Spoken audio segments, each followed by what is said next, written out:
मूसलाधार बारिश के बाद कराची के कई इलाके पानी पानी, सड़कें और गलियां तालाब बन गईं, गाड़ियां तिनकों की तरह बहने लगी, कई इलाकों में गटर उबल पड़े, नाले भी ओवरफ्लो कर गए। कराची में वक्फे से हल्की और तेज बारिश का सिलसिला आज भी जारी रहने का इम्कान। गुज़श्ता रोज सबसे ज्यादा 86.2 मिलीमीटर बारिश गुलशन हदीद में रिकॉर्ड। गुलिस्तान जौहर में 78.5, सरजानी में 68.4, जिनाह टर्मिनल में 57.6 मिलीमीटर बारिश हुई।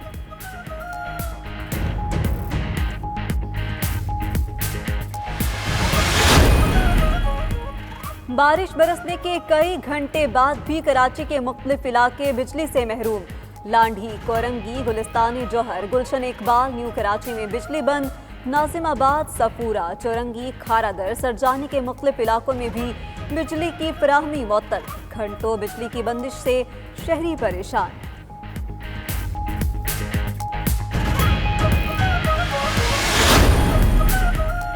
एक तरफ कराची डूबता रहा, दूसरी जानिब सालगिरह का केक कटता रहा।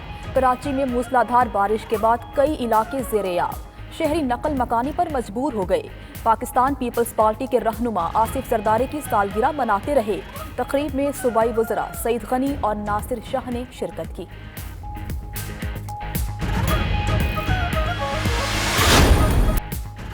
पंजाब में ईद से कबल मार्केटें बंद करने की तजवीज़। मंगल या बुध से सूबे की तमाम मार्केट्स बंद की जाएं।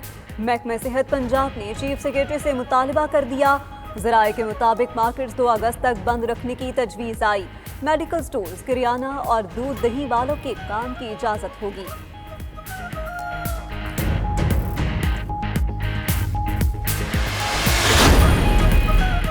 ढाई घंटे से कम दौरानिया की परवाज़ों के मुसाफिरों को खाना फराहम करने पर पाबंदी।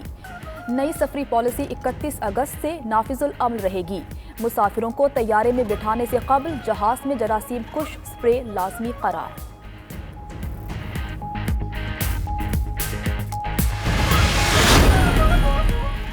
चौधरी परवेज इलाही के उलमाए कराम से राबिते तहफ़्फ़ुज़े बुनियाद इस्लाम बिल पर मुशावरत। कहा, बिल के तहत तमाम कुतुब में खातिमुन नबिय्यीन हज़रत सैयदना मोहम्मद रसूलुल्लाह सल्लल्लाहु अलैहि वसल्लम लाज़मी लिखा जाएगा। अहले बैत, अतहार, अज़वाज मुतहरात, साहबजादों, साहबजादियों, नवासों और नवासियों के लिए अलैहिस्सलाम या सलामुल्लाह अलैहि या रज़ी अल्लाह अन्हु या रज़ी तआला अन्हा लाज़मी लिखा जाएगा।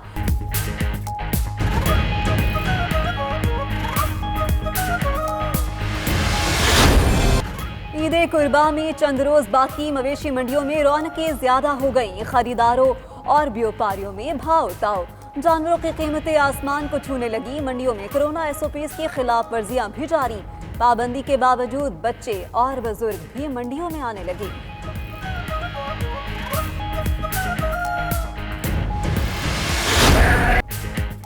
सऊदी हुकूमत का खुतबा हज का तर्जुमा उर्दू समेत 10 ज़बानों में नशर करने का फैसला। सदर उमूर हरमैन शरीफैन शेख अब्दुल रहमान की मीडिया ब्रीफिंग। कहते हैं कि फैसला इस्लाम का पैगाम पूरी दुनिया में पहुंचाने के लिए किया गया।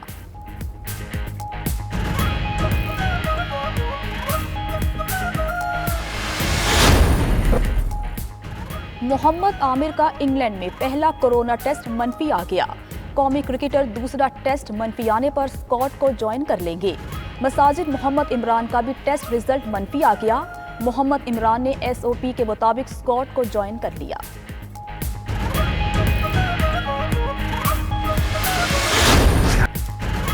इंग्लैंड और वेस्ट इंडीज का तीसरा टेस्ट दिलचस्प मरहले में दाखिल। मेजबानों की गिरफ्त मजबूत, मेहमानों के लिए मैच बचाना मुश्किल। इंग्लैंड ने 226 रन पर दूसरी इनिंग्स डिक्लेयर की। 399 रन का हदफ दिया। वेस्ट इंडीज हदफ के ताक़ुब में मुश्किलात से 2-4। तीसरे दिन खेल खत्म होने पर सिर्फ 10 रन बनाए और 2 विकेटें गंवा दी।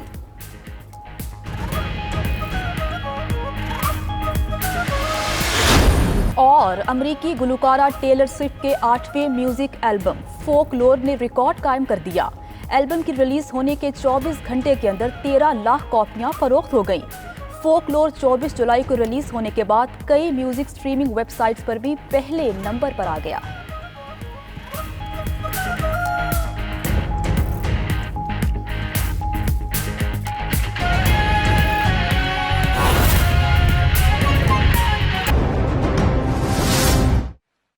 ہمارا ملک اس کا متحمل نہیں ہو سکتا تھا. ہم نے کچھ عرصے کے لیے لاک ڈاؤن کیا، لیکن اس کے جو نتائج تھے، ہماری لیڈرشپ نے یہ فیصلہ کیا کہ یہ ایک ایسی چیز ہے جو کہ پائیدار نہیں ثابت ہو سکتی، سسٹینیبل نہیں ہے لاک ڈاؤن. اس کی وجہ obviously کہ ایسے ممالک جن کی کہ معیشت ہم سے کئی گنا بہتر، ان کا ہیلتھ کیئر سسٹم ہم سے کئی گنا بہتر، باوجود اس کے کہ ہم نے بڑے دل ہلا دینے والے منظر دیکھے جہاں پہ کہ لوگ سڑکوں پہ بھی تھے، بیڈز اسپتال فل ہو گئے تھے. تو ایسی صورتحال میں پاکستان جیسا غریب ملک کیا کر سکتا تھا؟ یہاں پہ آئی بات لیڈرشپ کی. لیڈرشپ نے یہ ڈیسائیڈ کیا کہ اس کے تو ہم متحمل ہو نہیں سکتے، تو ہم نے وہ راستہ اختیار کرنا ہے جس میں کہ وہ لوگ، خاص طور پہ غریب لوگ، وہ دہاڑی دار لوگ، وہ رکشہ چلانے والا، وہ چھوٹی دکان والا، وہ مزدور، ان کو ایک ایسا ماحول میسر کرنا تھا جس سے کہ وہ اپنے گھر میں اپنے بیوی بچوں کے لیے کھانا لے جا سکے. تو ہمارے پاس آپشنز کیا تھی کہ یا ہم مکمل لاک ڈاؤن کرتے، جس کا کہ کچھ ہمارے ایسے دوست جو کہ آج سالگرہ منا رہے ہیں، انہوں نے یہ پریشر ڈالنا شروع کیا کہ lockdown lockdown lockdown. Imran Khan prime minister نے بڑی سوچ سمجھ اور ثابت قدمی کے ساتھ ایک ایسی حکمت عملی ترتیب دی جس میں کہ زندگی یعنی صحت اور روزگار یہ دونوں چل سکیں. اس پہ بڑا کرٹیسزم ہوا، لیکن جو لوگ لاک ڈاؤن کا مشورہ دے رہے تھے وہ ہم سب جانتے ہیں کہ وہ کون تھے. ہم یہ بھی جانتے ہیں کہ ان کا مقصد کیا تھا. ان کا مقصد تو یہ تھا کہ وہ انہوں نے ہمیشہ غریبوں کا خون چوسا ہے، اور اس موقع پہ بھی انہوں نے غریبوں کا خیال نہیں رکھا، اور اس اشرافیہ کا وہ آواز بن کے اپنی سیاست چمکاتے رہے. وہ اشرافیہ جن کے اپنے مہروں کے ذریعے کرٹیسزم کرتے رہے، لیکن اللہ تعالیٰ کے فضل و کرم سے پرائم منسٹر عمران خان کی حکمت عملی اور ثابت قدمی، جتنا پریشر ڈالا گیا وہ کسی بھی مقام پہ غیر متزلزل نہیں ہوئے، اور انہوں نے اپنا، چونکہ ان کی نیت ٹھیک تھی، اور جن کی نیت ٹھیک نہیں تھی وہ آج منہ چھپائے پھر رہے ہیں.